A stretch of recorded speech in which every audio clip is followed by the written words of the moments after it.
बंधुओं, आज परम पुण्य का हर्ष का ये शुभ दिन है कि मथुरा वासियों ने, कुछ भक्तजनों ने मथुरा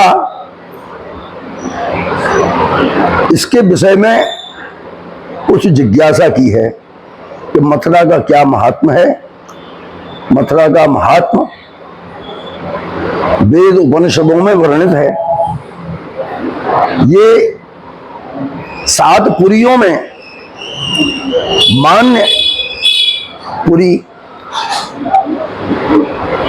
और उन पुरियों में भी इनको पुरीश्वरी की उपाधि मिली हुई है। तीर्थेश्वरी, पुरीश्वरी, ऐसी ये मथुरा पुरी है। ये मथुरा जो है, इसके समय समय पर अनेकों स्वरूप और नाम जो है परिवर्तित होते गए। ये दिव्य पृथ्वी का एक भूखंड है। संपूर्ण पृथ्वी को जब हिरण्याक्ष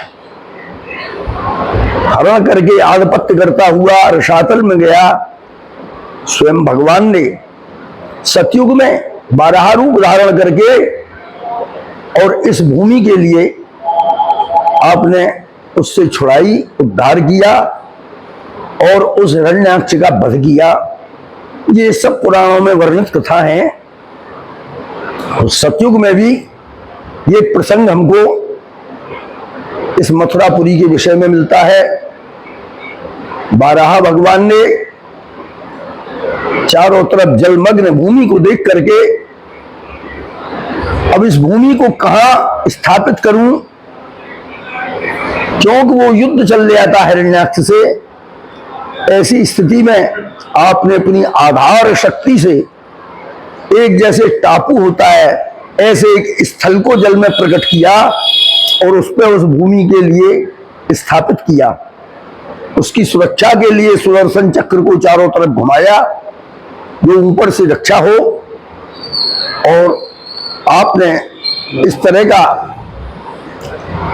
वरदान दिया, हे भूमि तू यहां अधिष्ठापित रह, तेरे लिए कोई भी भय नहीं होगा। ऐसी ये गोलोक के समान जो वो टुकड़ा है, उसको गोलोक के समान टुकड़ा को, भूमि खंड को, जो सुदर्शन चक्र से संरक्षित है और उसमें भगवान का निजी ही, क्योंकि उपासना करने वाले व्यक्ति भूदेवी का भी पूजन करते हैं। भगवान के साथ में श्री देवी, भूदेवी, उनसे युक्त भगवान का स्वरूप है। दक्षिण में बहुत ही इसकी मान्यता है। ऐसी इस भूदेवी के लिए स्थापित किया और इसको जितना भी भूखंड है उसको माथुर मंडल नाम से घोषित किया।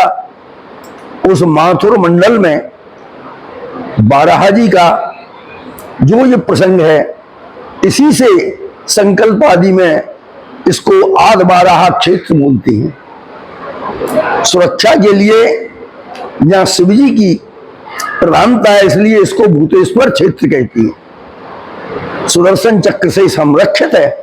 ये तो है सतयुग वाली बात। त्रेता में भी ये भूमि थी और उसमें उस समय में भी ये जो यमुना जी की धार थी,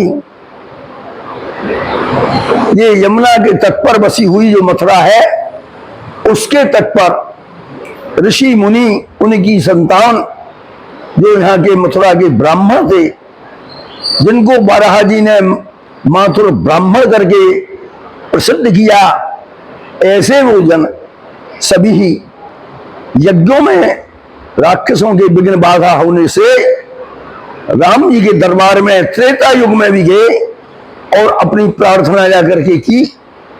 तब राम जी ने शत्रुघ्न जी को, हनुमान जी को भेज करके उनके संकट का निवारण किया, लवणासुर का वध किया। और जो पहले मधु दानव के द्वारा इस स्थल का नाम माथुर मंडल को उसने मधुपुरी नाम से प्रसिद्ध कर दिया था, अपने नाम को रख दिया। शत्रुघ्न जी ने उस नाम को हटा करके इसका मथुरा नामकरण किया। द्वापर युग में भी यही यमुना जी का प्रसंग अनेकों पुराणों में, गर्ग संहिता इत्यादि में सभी जगह मिलता है। भगवान की सब जितनी भी लीला हुई है वो सब लीला यमुना के तट पे हुई, क्योंकि भगवान जब अवतार धारण करके आए तो उनको कहां अवतार धारण करना, भूतल तो बहुत बड़ा है, अन्य अन्य अवतार अन्य अन्य स्थलों पर हुए।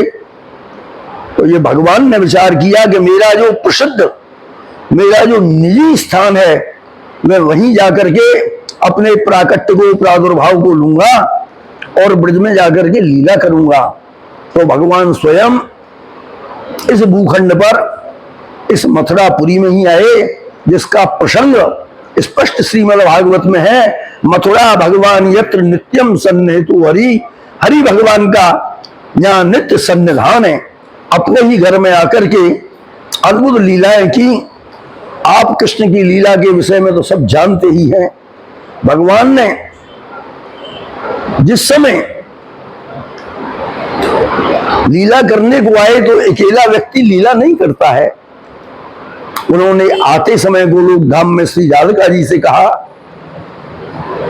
कि राधे, मैं अब जा रहा हूं भूतल पर, कुछ लीला करनी है, यदि आपको सहयोग में चलना हो तो चलो। तो उन्होंने कहा मैं ऐसे नई जगह पर नहीं जाऊंगी, मुझको तो ये 4 वस्तु अवश्य चाहिए। यदि इन वस्तुओं का वहां मेरे लिए मिलान हो तो मैं चलूं। तो वो 4 वस्तु बताई थी। एक गिरिराज जी पर्वत गोवर्धन, एक यमुना पुलिन, एक वृंदा तुलसी के वृक्ष और एक गौ। यदि ये 4 चीज मुझको वहां मिलेंगी तो मेरा मन लगेगा, अन्यथा मैं नहीं चल सकती हूं। तो भगवान ने अपनी शक्ति से इन 4 चीजों को इस भूखंड में प्रकट की। गिरिराज जी को भी स्थापित किया और यमुना जी को भी। आप इस भूमंडल पर जो इतस्ततः न जाकर के वो ब्रज की ही सीमा से आए, ऐसा आपने स्थापन किया और गायों को भी किया यहाँ स्थापित। और जगह जगह ये ब्रजमंडल की पहचान है। यहाँ वृंदा के वृक्ष हैं तुलसी के, उसी के लिए वृंदावन कहती हैं। वृंदावन भी 3 है, एक आदि वृंदावन है, एक मध्य वृंदावन है और एक तट वृंदावन है। आदि वृंदावन है, उसमें कामवन इत्यादि यहाँ बद्रीनाथ केदारनाथ स्थल है, ब्रज यात्रा प्रसंग में आती है। और मध्य का जो है वो नंदगाम बरसाना गिरिराज जी की तलहटी, उनसे लगा हुआ जो स्थान है वो सब मध्यवर्ती ये वृंदावन के नाम से बोला जाता है। और जो यमुना के तट पे दोनों तरफ में जितने भी वन उपवन है वो सब तटीय वृंदावन बोले जाते हैं। भगवान ने इन तीनों स्थलों पर लीलाएं की, रसमयी लीला की, गोप गोपियों के साथ में की, गायों के साथ में की। उसमें विघ्न करने वाले जितने भी दुष्ट दैत्य आए उन सभी के लिए आपने दमन किया, नष्ट किया और अपनी लीला के लिए इस ब्रजमंडल में, भूमंडल में स्थापित किया। तो जो माथुर मंडल है, उस माथुर मंडल का चारों तरफ का जितना भी ये भाग है उसमें सब वन उपवन इत्यादि ब्रजमंडल बसा हुआ है। उस ब्रजमंडल की राजधानी मथुरापुरी है और ये ब्रज सब उसी के अंगभूत है। मथुरा और ब्रज में कोई अंतर नहीं है।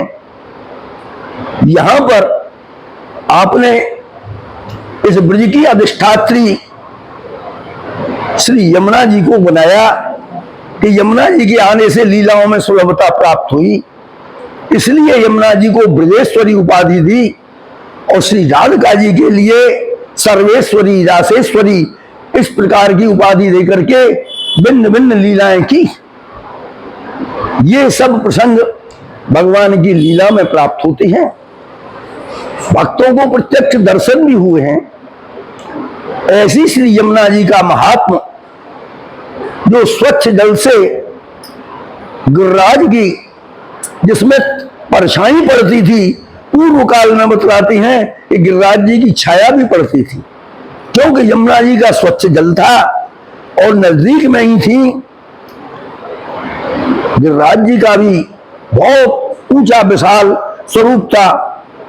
तो ऐसे भी कथानक प्राप्त होती हैं कि ये वृंदावनम गोवर्धनम यमुना कुलनानि चौ, इनको देख करके कृष्ण और बलराम के लिए यहां बहुत ही प्रीति हुई और उन्होंने यहां लीला की।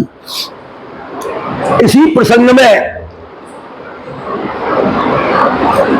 ये मथुरा जो है, इसको वेद उपनिषदों ने वर्णन किया है गोपालपुरी के नाम से। तो गोपालपुरी में गायों की लीला चलाने के लिए गोपाल यहां पर आकर के विराजे, और गोपाल ने ही लीला की। गोचारण की लीला के ही प्रसंग से संपूर्ण ब्रजमंडल में लीला हुई। किसी भी लीला को देख लो, उसके पूर्व में भगवान गाय चराने गए और वहां ऐसा हुआ। ये गोवर्धन लीला हुई, चाहे रास लीला हुई, चाहे चीर लीला हुई, सभी के भीतर छिपा हुआ ये गोचारण लीला का ही प्रसंग है। ऐसी ये गोपालपुरी, जिसको शत्रुघ्न जी ने मथुरापुरी कहा, यमुना जी के आने से यहाँ की मथुरा की जो ये तीर्थ घाट हैं, ये सब तीर्थ स्वरूप हैं, सभी तीर्थों का वास हुआ।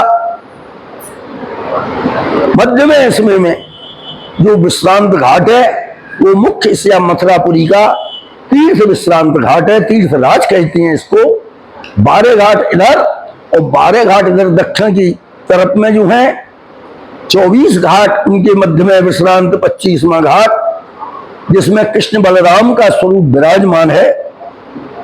ऐसे ये यहाँ के प्रमुख तीर्थ स्थल है।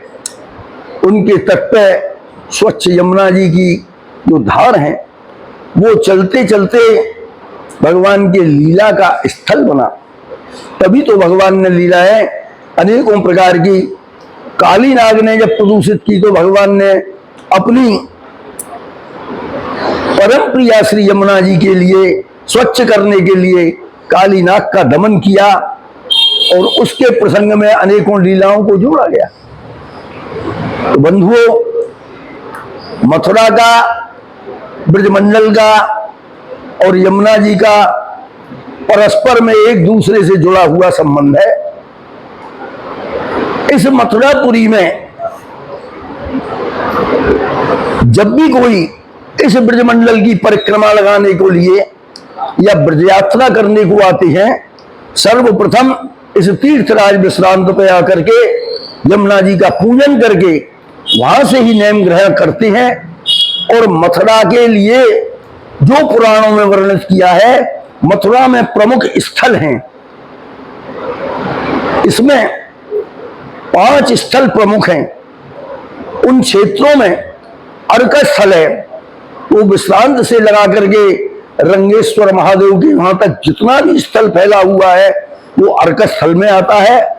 वहां से आगे का जितना भी स्थल है, शिवताल कुंड तक का, इस सभी के लिए सिद्ध स्थल बोला जाता है।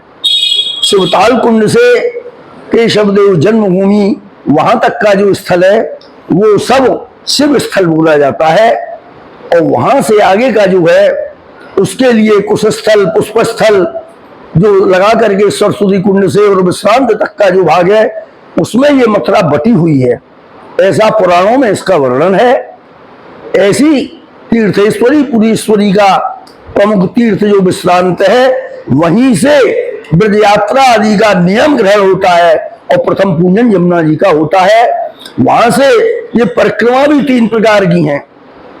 एक है अंतर्ग्रही परिक्रमा।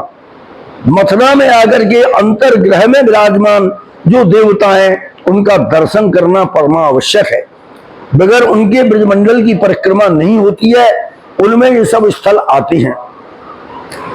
प्रमुख देवता जिन्होंने आदि नारायण के स्वरूप से यहां पर श्री कृष्ण जन्म स्थान पर जन्म प्राकट्य लेकर के देवकी और वसुदेव जी को दर्शन दिए, 4 भुजा के स्वरूप में दर्शन दिए। वो केशव देव जी का स्थान, जिसको जन्मभूमि कहते हैं, और अपने चारों स्वरूपों से भगवान की यहां स्थिति विद्यमान हुई। आपका लीला स्वरूप गतस्वम नारायण, वो भी 4 भुजा का स्वरूप।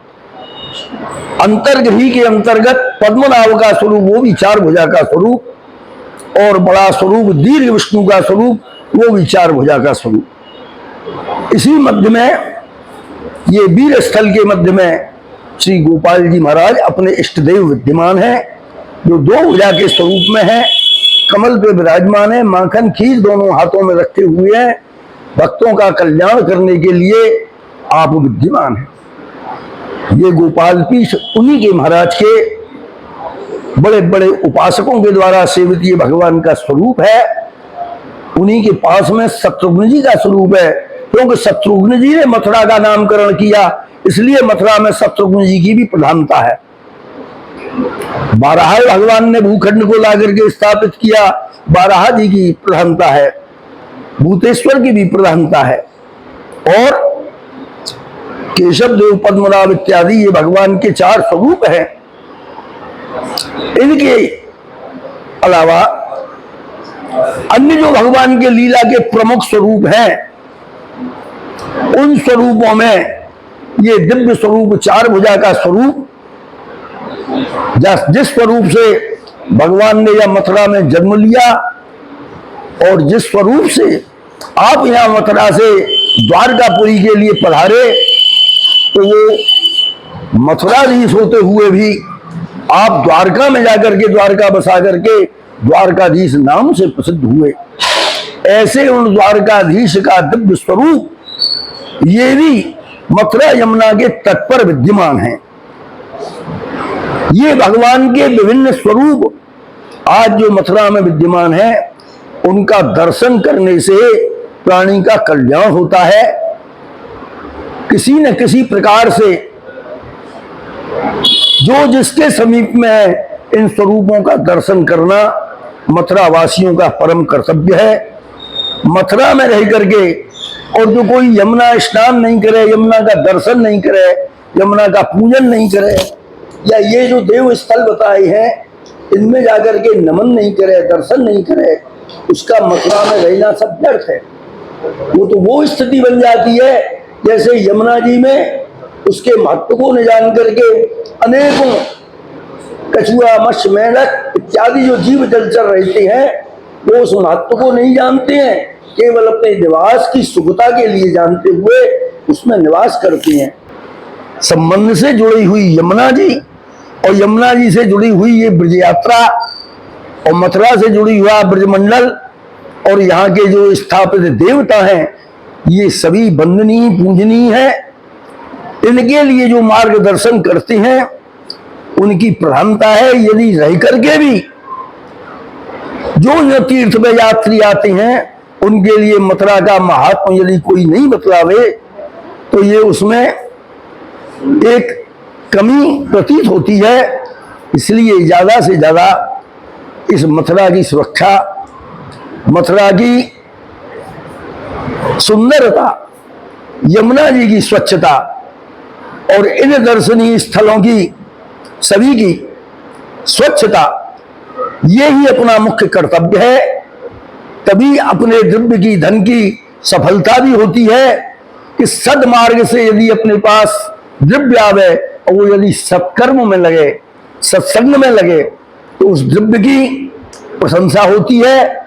और यदि अपव्यय में चला जाए, दुर्व्यसनों में चला जाए, तो अपनी कमाई सब व्यर्थ हो जाती है, जीवन भी निष्फल हो जाता है। इसलिए मेरा सभी मथुरावासी, यमुना जी के, द्वारकाधीश के, अन्य देवताओं के, गोपाल के भक्तों को, सभी को यही मेरा शुभ संदेश है कि ज्यादा से ज्यादा अपनी शुद्ध भावना को रखते हुए अपने इष्ट पर भरोसा रखें, और ऐसे धार्मिक आयोजनों को करते करते अपनी इस मथुरा की गरिमा के लिए बढ़ावें।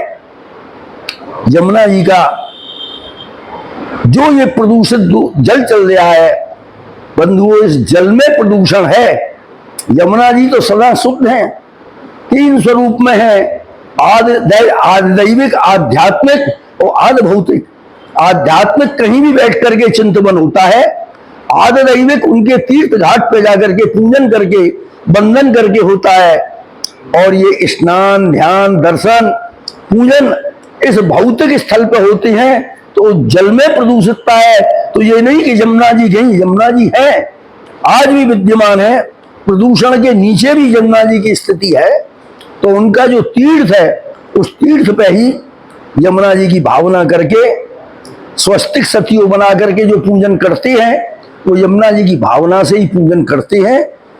ऐसा ये यमुना पूजन का, यमुना जी के दर्शन का भक्त लोग इनकी आरती करती हैं, पूजन करते हैं, कोई भी कार्य हो यमुना जी का पूजन करती हैं। ये मान्यता सब इस मथुरा की गरिमा को बढ़ाने वाली हैं। और यहां पर वैष्णवों का मंदिर प्रसिद्धि के रूप में ये जो मैंने मंदिर बतलाई हैं, इन सभी मंदिरों का इस प्रकार से जानकारी और विकास नहीं है। द्वारकाधीश और केशव देव जन्म स्थल पर भी जाते हैं तो बहुत से आदमी भीतर केशव देव जी का दर्शन करने को नहीं जाते हैं। सब स्वरूपों में एक ही मान्यता है, एक ही भावना है। चाहे कोई गोपाल कृष्ण हो, चाहे वो द्वारकाधीश हो, चाहे केशव देव हो, पद्मनाभ हो, दीर्घ विष्णु हो, गतस्वम नारायण हो, ये सब भगवान का स्वरूप है, ये लीला के स्वरूप हैं। जिन जिन ने लीला की है, उन लीलाओं के स्वरूपों से आज यहाँ विद्यमान है। तो बंधुओं, मथुरा के यमुना जी के ब्रजमंडल के विषय में कहने के लिए बहुत बात है, परंतु सभी बातों में समय लगता है। मैं संक्षेप में सभी का सार आप सभी के कल्याण के लिए और यमुना जी में भक्ति करने के लिए, एक सन्मार्ग के लिए बतलाया है। क्योंकि यमुना जी जो हैं वो सब प्रकार से शक्ति भी देती हैं, भक्ति भी देती हैं, मुक्ति भी देती हैं, और भक्ति कृष्ण की भक्ति देती हैं, और यदि उसको पुष्ट करनी हो तो पुष्टि भी देती हैं। ऐसी यमुना जी की सामर्थ्य है। आप यमुना जी का पूजन करके, नमन करके, जितना भी हो सके, ये मैंने जो देवताओं के दर्शन बतलाई हैं उनका दर्शन नित्य करें। समीप में द्वारकाधीश हैं तो द्वारकाधीश का दर्शन करके, सभी की भावना करके, अपनी भावना के लिए रखते हुए ऐसे देव स्थलों का आप उत्सव मनाएं। जय गोपाल। सर्वे भवन्तु सुखिनो, सर्वे सन्तु निरामया, सर्वे भद्राणि पश्यन्तु, मां कश्चित् दुःख भाग् भवेत्। गोपाल जी महाराज।